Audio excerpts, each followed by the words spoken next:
অসীম ভাইকে যেভাবে উনি রিপ্লাই দিয়েছেন, এই রিপ্লাই গুলো দেখে মানে আমি রীতিমতো মুগ্ধ। মানে একজন শাকিব খান তার ভক্তদেরকে তার মন মানসিকতার মতো তৈরি করেছে, এর চেয়ে প্রাউড ফিল সারা বিশ্বের কোন স্টার, সুপারস্টার, মেগা স্টারের ফ্যান ফলোয়ার আছে কিনা আমার জানা নেই। হাইব্রিড কথাটা উচ্চারণ করলে আমাদের স্বাস্থ্যের জন্য মানে দুম করে বড় হয়ে যায়। মানে তোমার একদম শিক্ষা নেই কিন্তু ওয়াসিম ভাই। তাহলে করতে পেরেছি, এই যে মেগাস্টার শাকিব খানের সঙ্গে 3 বার দেখা করে ফেলেছি, তুমি কি ঈর্ষান্বিত? তোমার কি খারাপ লেগেছে ওয়াসিম ভাই? আসসালামু আলাইকুম প্রিয় সাবস্ক্রাইবার এবং সাকিবিয়ান বন্ধুরা, আমি কিন্তু প্রথমেই থাম্বনেলে দিয়েছি শাকিব খানের হার্টের কুণ্ডলী এরা, অর্থাৎ এই যে শরৎ বেঞ্চার মিউজিক এই চ্যানেলের যিনি কর্ণধার কৌশানিধি, তার কথা বলছি। তার আগে আমি আপনাদের একটু বলে নেই, আমার ভিডিওটা ধৈর্য সহকারে অন্তত 2 মিনিট কন্টিনিউ করুন। আমি এখানে তাদের বিষয়ে কিছু কথা বলবো, এই কথাগুলো কিন্তু সম্পূর্ণ আমার ভিতরের থেকে যে একটা আবেগ সৃষ্টি হয়েছে, যে একটা ভালোবাসা সৃষ্টি হয়েছে, পরিপূর্ণ তো আমার হার্টের কথাগুলো আমি আপনাদের সাথে শেয়ার করব। গাইস, একটা লাইক দিয়ে ভিডিওটা কন্টিনিউ করতে থাকুন। আমি কিন্তু অনেক আগে থেকেই শাকিব খানকে নিয়ে ভিডিও তৈরি করি, অনেক আগে বলতে অর্থাৎ 5 বছর। এই 5 বছর ধরে শাকিব খানকে নিয়ে ভিডিও তৈরি করি বলতে ওইরকম না, আমি অনেক ধরনের ভিডিও কন্টেন্ট তৈরি করি, যে কন্টেন্ট শাকিব খানের সিনেমা দেখে ইন্সপায়ার হয়েছিলাম, কিন্তু এক পর্যায়ে দেখি সেই দিক থেকে আমি একদমই ব্যর্থ। কিন্তু যখন শাকিব খানকে নিয়ে ফাইনালি আমি নিউজ আপডেট দিতে শুরু করলাম, সেটা গত 5 থেকে 6 মাস আগে, তখন থেকে দেখলাম আমি অনেক বেশি হাইলাইট হচ্ছি, অর্থাৎ 4 মাসের মাথায় মনিটাইজেশন পেয়ে গেছি। এখন কথা হচ্ছে, এগুলো কার থেকে দেখে ইন্সপায়ার হয়েছিলাম জানেন? প্রথম এই শরৎ মিউজিক অর্থাৎ এই যে কৌশানিধি, তার ভিডিও দেখে। কারণ কলকাতা থেকে যারা ভারতবর্ষ থেকে শাকিব খানকে নিয়ে, আমাদের দেশের মেগা স্টারকে নিয়ে ভিডিও তৈরি করে তারাও অনেক হাইলাইট হয়ে যাচ্ছে, তাহলে আমি কেন পারবো না? কিন্তু এর পিছনে কি থাকতে হয় জানেন?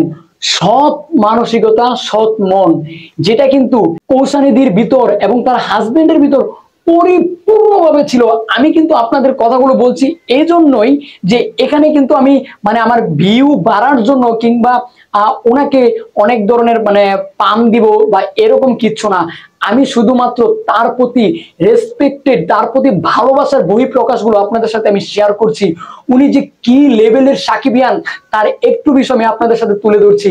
সেই 100টা হলের ক্যাপাসিটির হল থেকে একটা 5টা অডিয়েন্স তুফান থেকে বেরোচ্ছে, সেই হল রিঅ্যাকশনটা কি নেওয়া এক?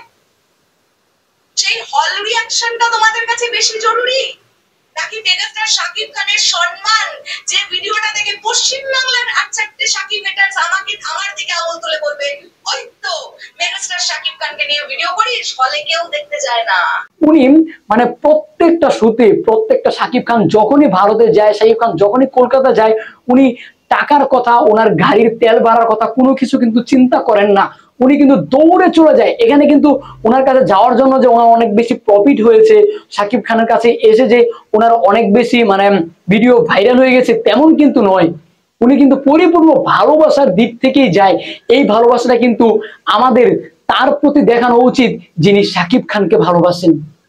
আজকে ওয়াসিম ভাইয়ের কথা বলছিলাম, এই ওয়াসিম ভাই কিন্তু কিছু কথা ভুল করে বলে ফেলেছেন এই কৌশানিধির উপর এবং তার হাজবেন্ডের উপর, এবং কথাগুলো খুবই কটাক্ষ করে বলেছেন, যেটা কিন্তু পার্সোনালি আমার একদম ভালো লাগেনি। আমি কিন্তু এই কথাগুলো এই ভিডিওতে এসে কখনোই বলতাম না, বা এই যে শরৎ মিউজিক ভেঞ্চার তাদেরকে নিয়ে আমি কখনো ভিডিও বানাবো, তাদেরকে নিয়ে আমি একটা ভিউ করব, সেটাও কিন্তু আমার কোনো সময় কাম্য ছিল না। কিন্তু ওনার যে রিপ্লাই ভিডিওটা দেখলাম, অসীম ভাইকে যেভাবে উনি রিপ্লাই দিয়েছেন, এই রিপ্লাই গুলো দেখে মানে আমি রীতিমতো মুগ্ধ। মানে একজন শাকিব খান তার ভক্তদেরকে তার মন মানসিকতার মতো তৈরি করেছে, এর চেয়ে প্রাউড ফিল সারা বিশ্বের কোন স্টার, সুপারস্টার, মেগা স্টারের ফ্যান ফলোয়ার আছে কিনা আমার জানা নেই। কেন বলছে এই কথাগুলো? শাকিব খান কিন্তু অলওয়েজ বলে থাকেন, আপনি চুপ থাকবেন, প্রত্যেকটা বিষয়ে আপনি চুপ থাকবেন, তাহলে আপনার কাজের ধারাটা প্রকাশিত হবে সুন্দর মতন, যেটা কিন্তু এই কৌশানিধির ভিতর আমি দেখেছি। অর্থাৎ উনি কিন্তু ওনার পার্সোনাল লাইফ নিয়ে কোনো কথা বলেন না, উনি প্রত্যেকটা কথা এমন ভাবে বলেন যে কথাগুলো শুধুমাত্র শাকিব খানকে হাইলাইট করে। গাইস, এই কথাগুলো আমি কি মানে আমি আপনারা অনেকেই হয়তো ভাবতে পারেন, বা আমার ভিডিওটা যদি কৌশানিদি দেখে থাকেন, মানে আমি কৌশানী ম্যাডাম বলবো বা আপা বলবো বা আমার কি বলবো, আমার আমার আমার কাছে ভাষা নেই, আমি শুধু এতটুকু বলবো আপনি অনেক সম্মানী ব্যক্তি, আপনি অনেক শিক্ষিত ব্যক্তি, আপনার ভিতরে এত বেশি মেধা দেখেছি যে আপনাকে নিয়ে অনেক ধরনের কটূক্তি করার পরেও আপনি কিন্তু ওয়াসিম ভাইকে ওয়াসিম ভাই বলতে একটুকু দ্বিধাবোধ করেননি। অর্থাৎ আপনি রিয়েল সাকিবিয়ান। আমরা যারাই সাকিবিয়ান বলি, আমরা বাংলাদেশ থেকে যারাই সাকিবিয়ান বলি, অনেকেই কিন্তু অনেক সময় সাকিব খানের বিপরীতে যারা কথা বলেন তাদেরকে নিয়ে মানে আমরা কটূক্তি করা শুরু করি, কিন্তু সাকিব খান কিন্তু এটা না। সাকিব খান কিন্তু তার বিপরীত মানুষদের নিয়ে কখনোই কটূক্তি করেন না। অর্থাৎ উনার মতো আমাদের হতে হবে, যেটা কিন্তু পরিপূর্ণ আমি আপনার ভিতর দেখেছি, এবং এটা ইটস ট্রু, এটা রিয়েল কথা। আপনি 100% ওইরকম যেমনটা আমি যে বলছি আমার কথা, আমি খুবই এক্সাইটেড। এর কারণ হলো আপনি যেভাবে ওয়াসিম ভাইকে ওয়াসিম ভাই বলে সম্বোধন করছিলেন, একই সাথে আপনি কেন যে হলে ঘুরে ভিডিওগুলো দেননি সেটা আমরা পার্সোনালি অনেক আগে থেকে বুঝতে পেরেছি। কিন্তু আপনার মুখ থেকে যেভাবে আপনি ইমোশনালি ভাবে বলেছেন যে আমি সাকিব খানকে, আমাদের মেগা স্টারকে কখনোই এইভাবে আমি দেখতে চাই না, যেখানে 4-5 জন দর্শকের রিভিউ নিয়ে তাকে ছোট করা হবে। মানে দিস ইজ, মানে আমি কি বলবো, আপনাকে সেলুট, আপনাকে অনেক বেশি রেসপেক্টেড, অনেক বেশি সেলুট। মানে আপনি পরিপূর্ণ, মানে একদম মেধা সম্পূর্ণ সাকিবিয়ান। যে আমি উরুভাবে একজন সাকিবিয়ান হয়ে আমি একটা কথা বলে ফেললাম, আমি অনেক বেশি সাবস্ক্রাইব নিয়ে নিলাম, আবার আরেকদিন একটা কথা বলে আবার সাকিব খানকে ছোট করে ফেললাম, কিংবা সাকিব খানের বিপরীতে যে কথা বলে তাকে নিয়ে ছোট করে ফেললাম। আপনি ওরকম নন, এর কারণ সাকিব খানও এরকম নন।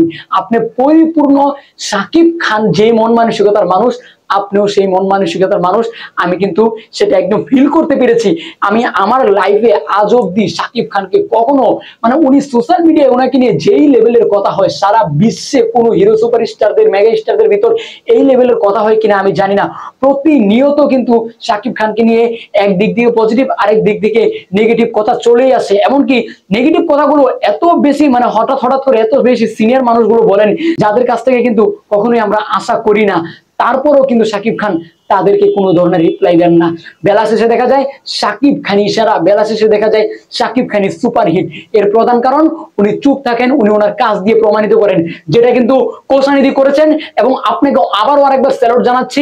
আপনারা যারা সাকিব খানের ফ্যান ফলোয়ার রয়েছেন, যারা কৌশানিদির ভিডিও দেখেন, তারা এখন থেকে বলবো প্রথম থেকে শেষ অবধি তার ভিডিওগুলো দেখবেন, তাহলে বুঝতে পারবেন উনি প্রত্যেকটা কথা কিভাবে সাকিব খানকে রেসপেক্টেড দিয়ে বলে, এবং প্রত্যেকটা কথা কিভাবে সাকিব খানকে ভালোবেসে বলে, নাকি উনি ভিউ ব্যবসার জন্য বলে। ভিউ ব্যবসা তো আমরা সবাই, এটা অস্বীকার করার কিছু নেই। এটা যদি কেউ অস্বীকার করে বা কেউ যদি কাউকে নিয়ে কটূক্তি করে যে উনি ভিউ ব্যবসার জন্য এই ভিডিওগুলো করছেন, তাহলে বলবো আপনি 100% ঈর্ষান্বিত এবং আপনি 100% একজন বাজে মানুষ। এর কারণ হলো আপনি নিজেও যে আমাকে নিয়ে কথাগুলো বলছেন, আপনি নিজেও তো একজন ভিউ ব্যবসায়ী, না হলে তো বলার কোনো প্রশ্নই আসে না। ইউটিউব চ্যানেল বন্ধ করে বাসায় বসে থাকেন, ভিউ ব্যবসায়ী সবাই। তবে এখানে কিন্তু সত্যতার পথে চলতে হবে, আর এই সত্যতার পথে কিন্তু 100% কৌশানিদি।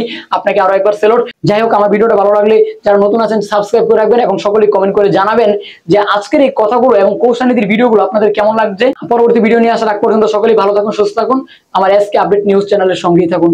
আল্লাহ হাফিজ।